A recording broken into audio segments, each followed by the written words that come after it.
well, what are you doing next year? Yeah, or like from now to a year from now. Well, how'd you like to make $1.2 million in 1 year and just doing it all on the internet, getting all your customers on the internet, yeah, on these crowdfunding sites. Yeah, that's what these two guys did, the people you're going to watch now. And they had about 3 or 4 products this past year that they put on the internet. One got, like $600,000 worth of sales. Only got $400,000 worth of sales. And they have another one now, and they had another one that was smaller than that. Man, it's all. I mean, they didn't go through. This isn't money they got into Walmart and stuff like that with the product. No, they just put it on the internet on a crowdfunding site and got that kind of money. Sure, they had to take time to develop the product and think about it, sort of like a good inventor or something. Go out in the wood shop. I mean, in the garage and work on your idea. And once you have idea, then they showed pictures of it on the website. Yeah, and got $1.2 million just in like 12 months doing this stuff. So that's why, I don't even know if it's available in retail, yet or not, because they're making so much money just through these crowdfunding sites. And that's what's happening in our country now. I mean, you could take an idea, and sometimes good ideas come fast, or good ideas come slow, or you have to work on it and refine it. And once you get that aha moment, then you just make a sample, and see then if people will buy it, and the people will send you money before you manufacture your product. I mean, that never happened before in this country. You'd have to go to China, make 1 million of these things, and then put them in all the stores and pray that they sell. Now you don't have to do that. You just get one, print it out on a 3D printer, or have a sample made somewhere and explain it on one of these crowdfunding sites. Excuse me.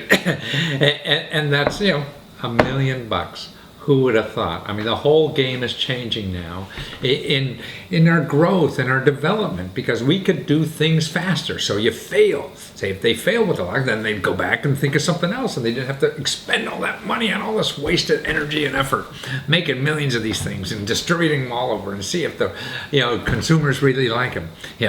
And they don't have to do some stupid market study that really never is true anyway. Will you buy one of these? And you say yes or no. Until you put up money, that's the only market study that counts. And that's why with the internet, you have the best market studies in the world. So watch this. Well, Cameron Gibbs and David Gingler, is that how you say it? You got it. As long as I get the 800 number or the website, it doesn't matter. And that's getnokey.com. And you guys don't know how to spell because it's getnoke.com, right? But it's you don't need a key anymore. You guys invented something that it's a lock, and I love that bicycle lock. I think it's a genius thing that opens up with your phone, right? Why didn't anybody think of this before? What's going on in Utah that you guys, the only people think about this stuff? Yeah, that's a good question. That was one of the things that we asked ourselves when we first started looking to do this. Is we thought, how come there's nothing out there like this? And just kind of fell in our lap that way. So it's a very reasonable price lock. It looks like the lock you put on your gym locker or something like that, and it works with your iPhone. It talks to your iPhone, right? And if your iPhone is near, or any phone, it works with an Android or iPhone, right? And it knows, and it opens up. But more importantly, you can give the code to somebody else, right? So you want to get your bike for you. You left it overnight. And one of the things we've realized with launching this campaign is, keys, it's old technology. It's been around for hundreds of years, and they can be a real hassle. And it's so convenient when you can get rid of them. We're starting to, we don't ever use a key to get into our car anymore. Right. And we don't use a key to start our car anymore. That all new cars are coming with, you just push a button. And the reason behind that is keys are a hassle. You lose them, you can't find them, and trying to loan out a key can be an issue. But why don't we make our smartphone the key? And so that's how we got started with Nokey. But it's any smartphone, practically any smartphone it works with now, right?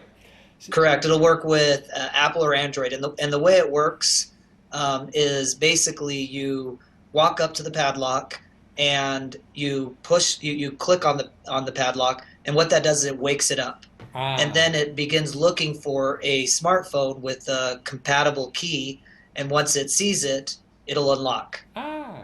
But then what was genius to me is that if for some reason you broke your phone a half hour ago, right, it's still magic, and you could open it, right? You got it. Yeah. So we were thinking through all the different scenarios. What could go wrong, right? Losing your phone or breaking it are possible scenarios, but the battery dying is a really likely scenario. They die on us all the time. So we built into it what we call quick click technology, and all you do is you just click on the shackle and put a certain code into there, and you put the code in via the app, so it's your own special code. And then, if you ever do forget your phone or lose it or the battery dies, you can still get to your device. So it's like, pushing ... dash or something like that? Yeah, it's kind of like the old-fashioned Morse code. I say, oh, wonderful. And so now, I mean, you guys are making millions already in a year on Kickstarter. Your first gadget you had was a recharger, right, for a cell phone. That's a real slick thing called, what is that called again? EverDock. So that constantly charges your thing, and a nice thing in your car or anywhere, right? Yeah, so with the EverDock, we discovered that whenever you got a new smartphone, you'd always have to get rid of your dock and get a new one, because docks are traditionally made to work with one device. Right. So we thought, why don't we make a dock that'll work with your current device? It'll work with your device a year from now. It'll work with your device from a few years from now. So if you're ever to switch from Android to Apple or Apple to Android, you can easily just swap out the cable. And of course, we wanted to design something that looked really nice. And so we kind of followed Apple and used the same principles when designing it. It's made from a solid block of aluminum. It's machined. It's bead blasted, anodized. It looks absolutely gorgeous. And the big benefit of it is not only will it charge any smartphone or tablet, Apple or Android, it also, the big benefit is that it keeps your device charged. Wow. Well, I mean, that drawer I have in the kitchen of all those old goddamn docks for the last 10 years or whatever. Throw all those ones away and just replace it with one EverDock. Wow. Well, you're going to make a lot of other manufacturers very unhappy, it sounds like. But I mean, that did like almost $500,000 on Kickstarter last year, right? Yeah. People really, it resonated with people. The idea that you could use it with an iPhone or an Android or even an old iPhone or a tablet was great. And then we have a duo version. So you can charge two devices at a time. Maybe you've got your phone in the front and your tablet in the back. Just works great. People loved it. And then now, with the note key, I mean, you're almost up to, you're past $500,000 there too, aren't you? Yeah, so we're making good progress, and we've got a couple. Actually, we're going to be on CNBC here in the next few days, and we're hoping that gives us another push. Wonderful. And tomorrow, from when we're talking, you have another one coming out. This is the felt case, and that looks gorgeous. You got one there you can show us? Yeah, Cameron, you want to show that off? Yeah, so this right here is our product that we're going to be launching tomorrow. It's a case specifically designed for the next generation iPhone, and what it is it's made of felt. And the reason why we did this, and you may think, why are we doing this when we're doing something as high tech as Noki? Well, we looked at the market and we saw that all the cases out there were the same. We didn't love anything that was out there, so we thought we'd design something that we would use. And we thought, you know what, maybe a few other people would want to use this too. No, you're right. I mean, it looks gorgeous. I mean, every time I go to the mall, I see these little stands with all these cases. I don't see anything I want, And so to get that, though, when that's up, it's The Felt Case, TheFeltCase.com for that. And the other one for the lock, which is really super, is GetNoKey, NOKE.com. And that goes for what? It's like $50 or something like that? What's the lock? $59. $59. And get it now, because once you're off Kickstarter, who knows what it's going to be. And same way with the felt case, right? Exactly. Yeah, so you're going to make doing a discounted pricing on both of these right now. We want to give our backers a unique opportunity to get in early, as well as kind of follow the design process. I think a lot of people really enjoy watching the product grow. They like to contribute to it. We've already made a couple tweaks to the Noki that all based on some customer suggestions that I think were great. Wow, wonderful. You never listen to your wife's suggestions, but you'll take a customer suggestion. Yeah, well, they give me money. She takes my money. So.